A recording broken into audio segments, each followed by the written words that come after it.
It's really my tremendous pleasure as well to welcome Lawrence Scott to join us in this discussion from a kind of creative perspective as well. Lawrence is a prize-winning Caribbean novelist and short story writer from Trinidad and Tobago. He was born on a sugar estate and educated in San Fernando before taking orders at Prinish Abbey. Did you take orders? No, not orders. You studied there in Gloucestershire. And after studying philosophy and theology, went on to take a degree in English language and literature. And I'll come back to why I think that's significant. And went on to a career teaching in London and Trinidad. One of the important features, really, of Lawrence's work that he brings to his writing, and I think it's a characteristic of many Caribbean writers, is that both creative and critical sensibilities remain alert to each other.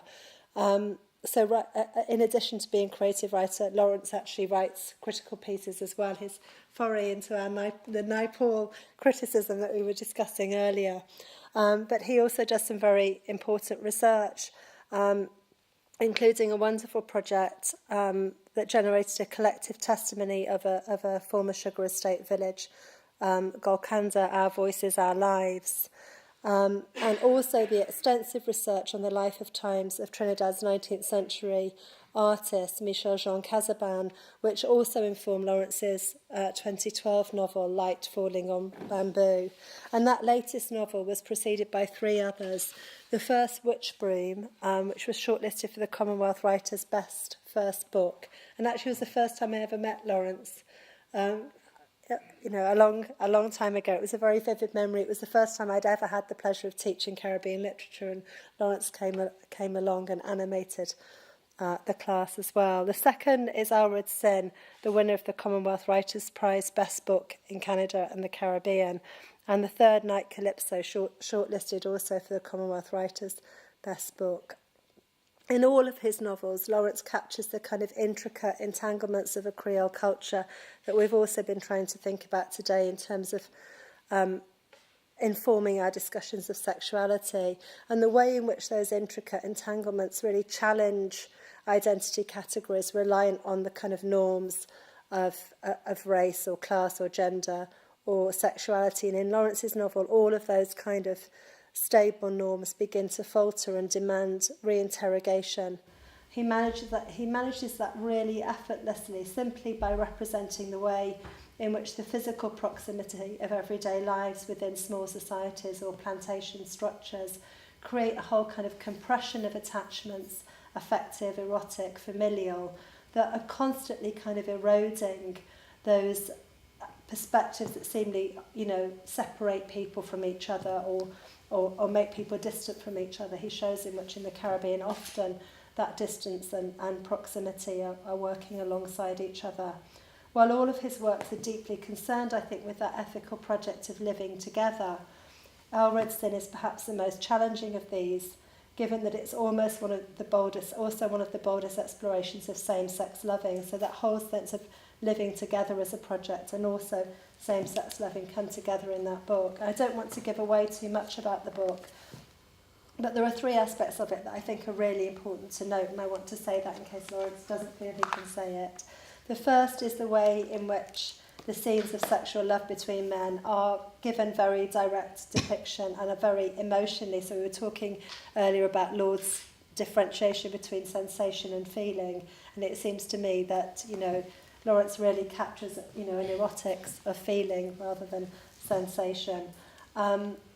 Secondly, it was a novel that contests scriptural authority for homophobic attitudes, which again is interesting. Keon's presentation today talking about religious attitudes seeming to endorse or inform people's hardening of tolerance or their prejudicial attitudes towards gay subjects. In Lawrence's novel, he actually shows the capacity within spiritual writings for accommodating all kinds of loving. And the third thing that I think is really important and distinctive about that novel is the way in which the book actually allows us very clearly to mimic contact. So it's a book that gives voice to a heterosexual man's gradual understanding of and sensitising towards his brother's homosexuality. So it offers this kind of literary modelling of a coming to tolerance. That's what I'm going to say, because it's supposed to be Lawrence's time. Thank you very much, Lawrence, for joining us. Thank you very much, Alison. Thank you very much for inviting me here. And Alison has just quoted actually something I brought along with me, which is a piece by her called Sexing the Subject. And, you know, I'm very grateful for people who respond to what you write and understand things as well as she does. So thank you for that, and thank you for your support. I know with the writing of Light Falling on the Bamboo, which is my most recent book. And it's really nice to be with Bernadine, another supportive person, also responding very eloquently to my last book. And Bernadine and I met a long time ago down in New Zealand, actually, and read together there. So it's really good to be here together today. I'm going to read two short pieces, one from Light Falling on Bamboo and one from Aelred Sin. And I'll start off with this because it's my most recent book, and it's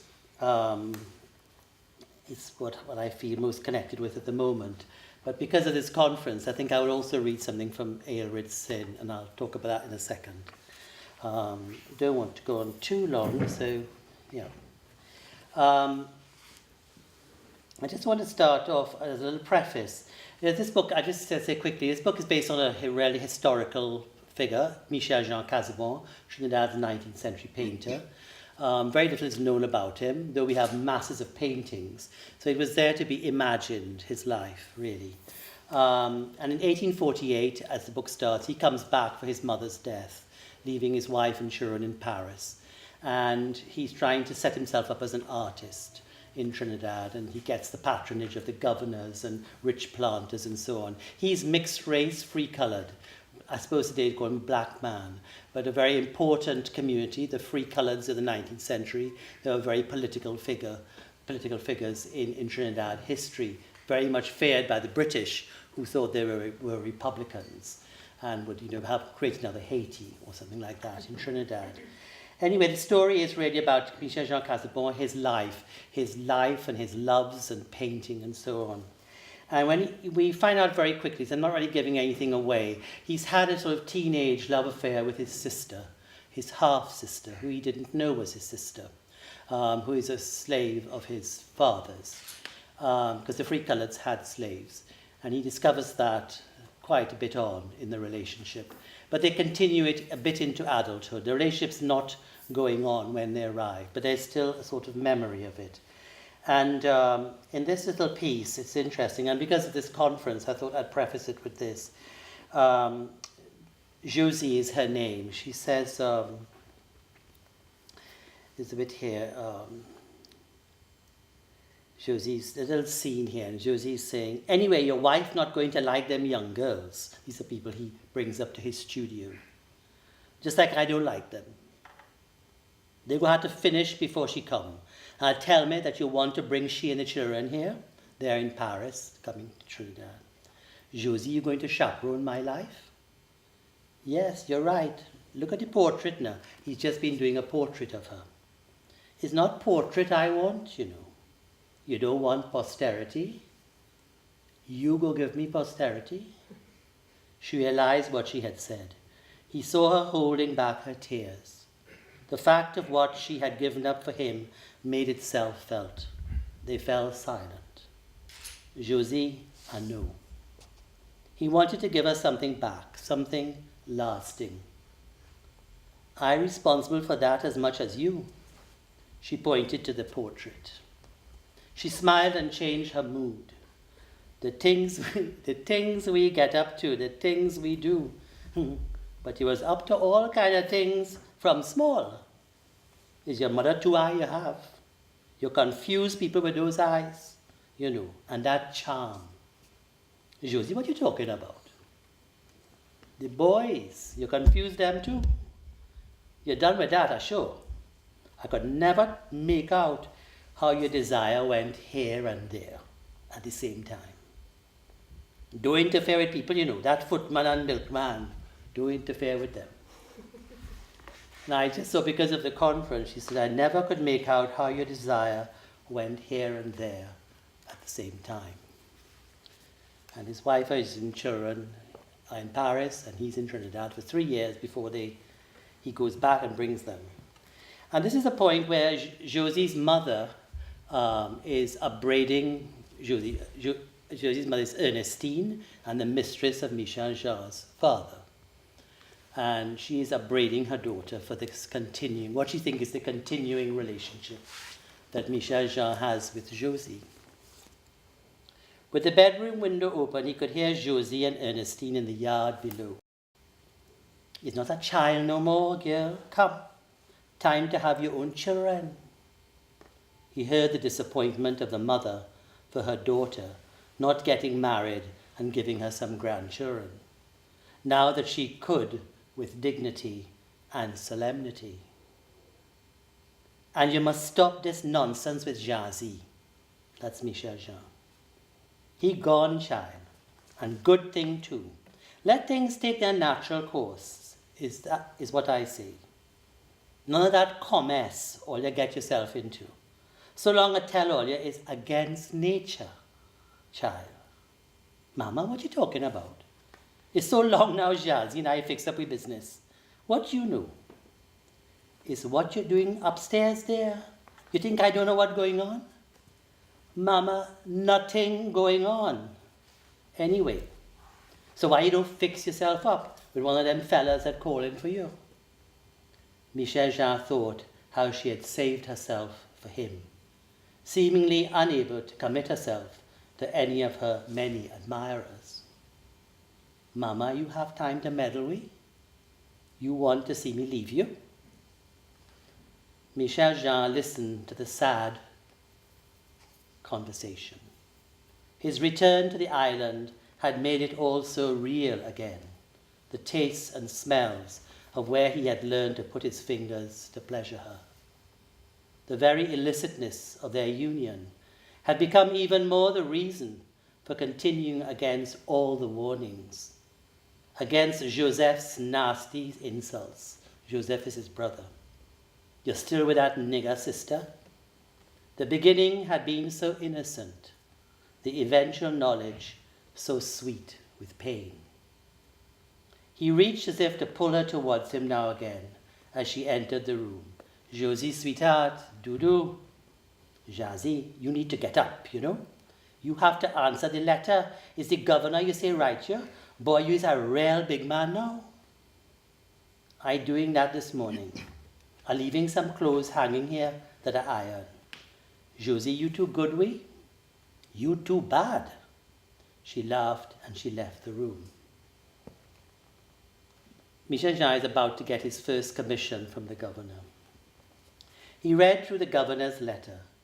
The small watercolor, Le Petit Fort dans la Méditerranée, had been done on a tour of the south of France with Fitzwilliam. Fitzwilliam is a school friend of his. Michel Jean Casabon historically went to school here, and then he trained as an artist in Paris. And he goes on a tour with Fitzwilliam.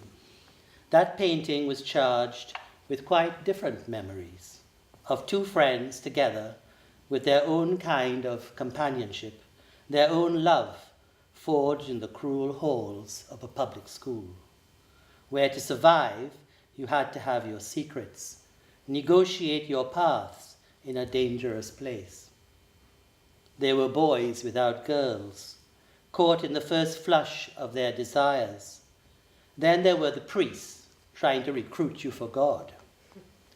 The long, hot summer, which he and Fitzwilliam had spent on the Mediterranean at the La Vendue, and in the hillside villages above the coast, was loud in his ears, with the seagulls reminding him of home, the locusts calling for rain, the scent of eucalyptus and the vivid red and orange of the bougainvillea cascading over stone walls and reminded him of the gardens of his island.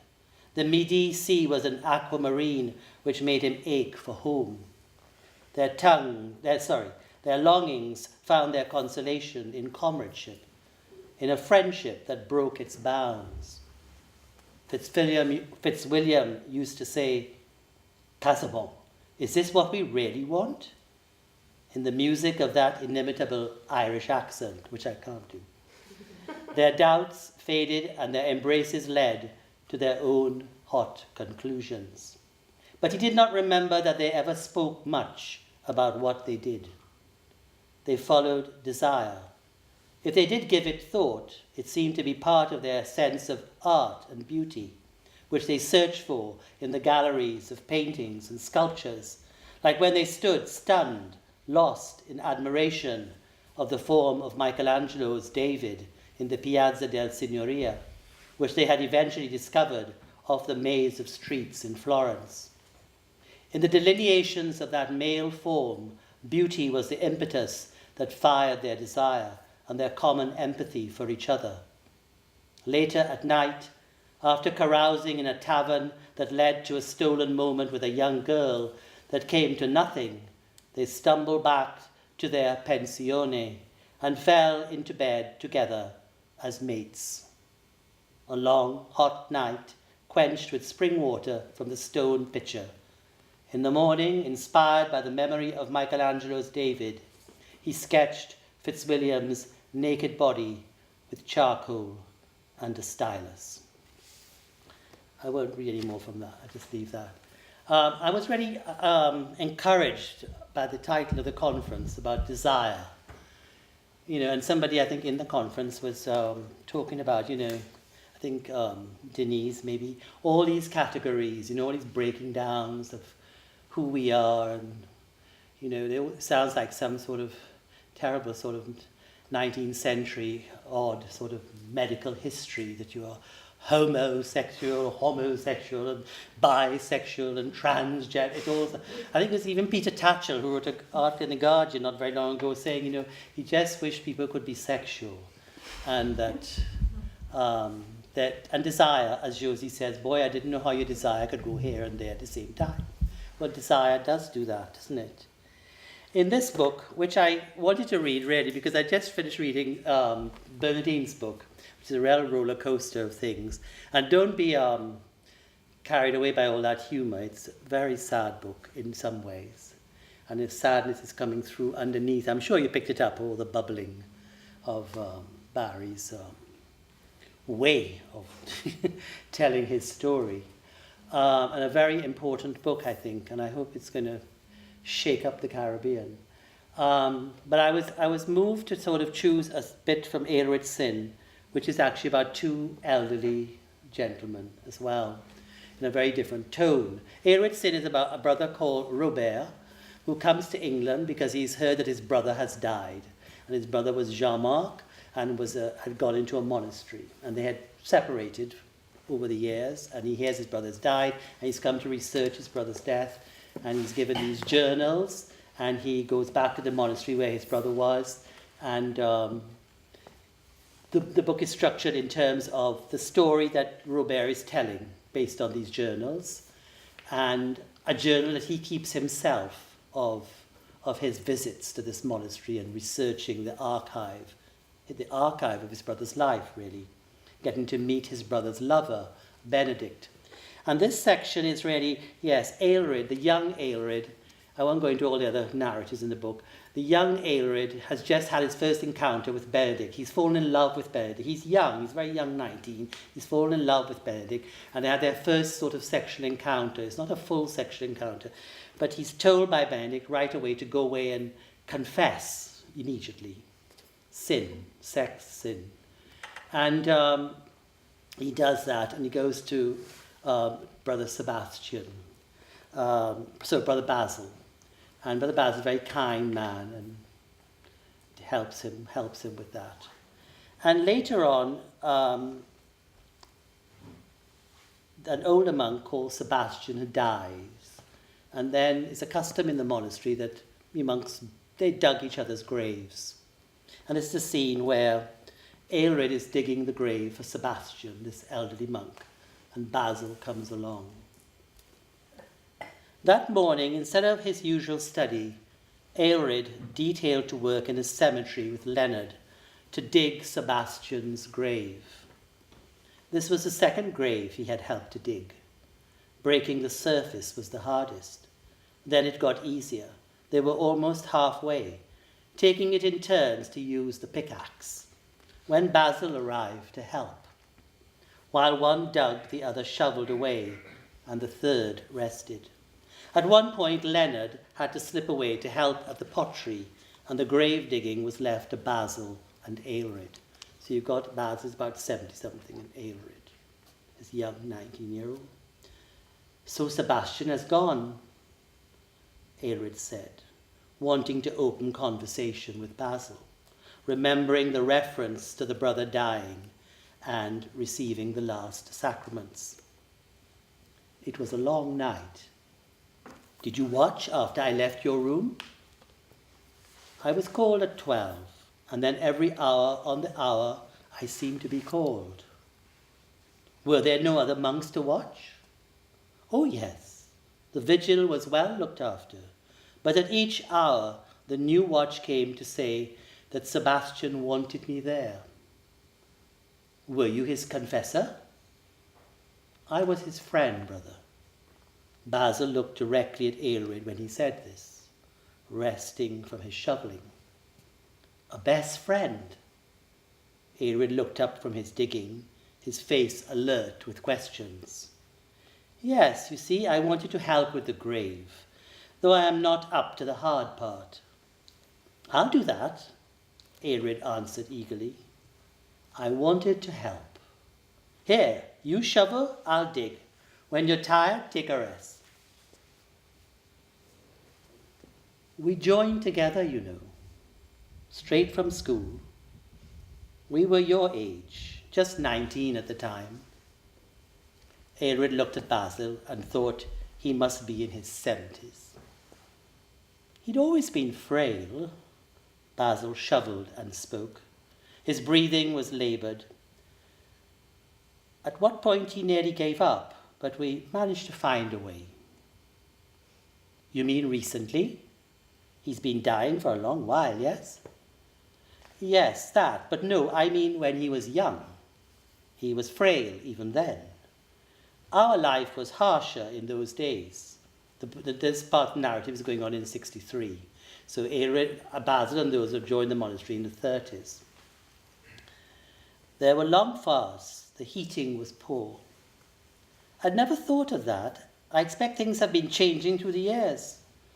Yes, at times I think we forget that we were men and thought we were angels. The Vita Angelica. Aelred was showing off his reading in monastic theology. He was as beautiful as an angel.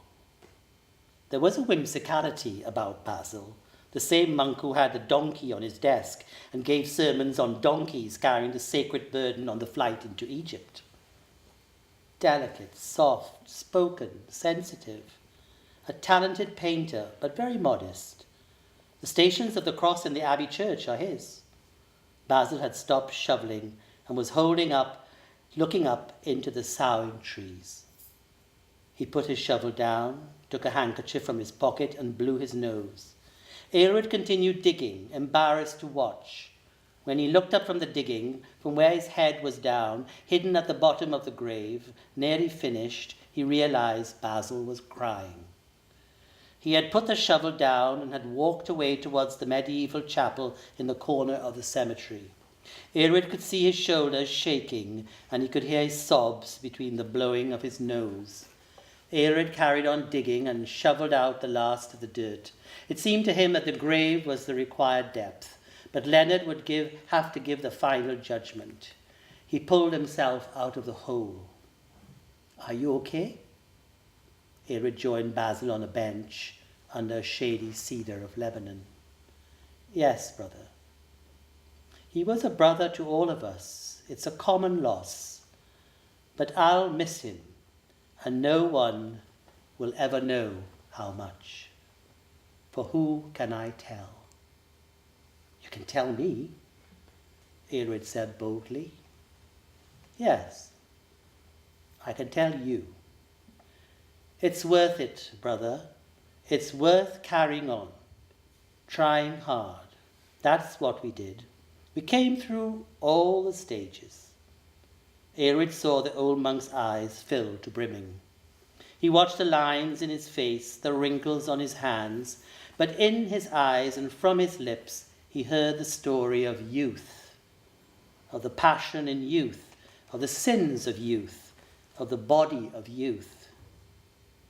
I know your struggles, brother, and these are your struggles, I can guess. This is the grief of an old man. But believe me, if you've been given the gift, this kind of love, you must take great care of. It's a fire which can consume you. It's a battle that can destroy you. It's continually fraught with temptation, but the rewards are sweet, so sweet. Basil had cleared his eyes and throat and was speaking with strength in his voice. So sweet and delicious. It's the food of heaven. Look at me, with all these feelings and memories, as if they were yesterday and I was your age. Yes, Aelred sat and looked at the old man. He was astonished at his openness. He listened. There will be those who take a strict line and will seem as if they don't understand, but there will be those who will understand the way that I understand. Be attentive to that kind of sympathy. Look at last night. They let me sit each hour with him, his hands in mine.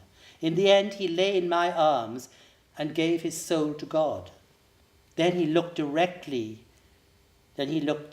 directly in the eye and said, there was one time, a wonderful hot summer, like the summers of the past always seem to have been, that we spent a day together alone, near that village, I forget its name, and lay together in a field, talking and reading, and we lay in each other's arms then. We took our chances. We came through. I'll remember that, Father. Come and talk any time that you're worried. There'll be the temptations and there'll be the struggles with your superiors. There always are. Leonard came back and was inspecting the depth and width of the grave. There was a little more digging to be done and shaving off the sides. You've dug him a good grave, brother, Basil said to Leonard. I'll be leaving now. You can return to your studies, Leonard said to Aelred. I'll finish up. Basil and Aelred walked down to the abbey. Just when you think you've got it sorted, there will come a surprise which pulls you up short and changes everything. Basil looked at Aelred. The poplars at the bottom of the drive rattled their leaves in the wind, turning white and then green, a fresh young green. Aelred remembered the words from Binsey Poplars, Gerard Manley Hopkins. My aspens dear, whose airy cages quelled or quenched in leaves the leaping sun, all felled are all felled. They lay in each other's arms, Aelred thought. I'll stop there.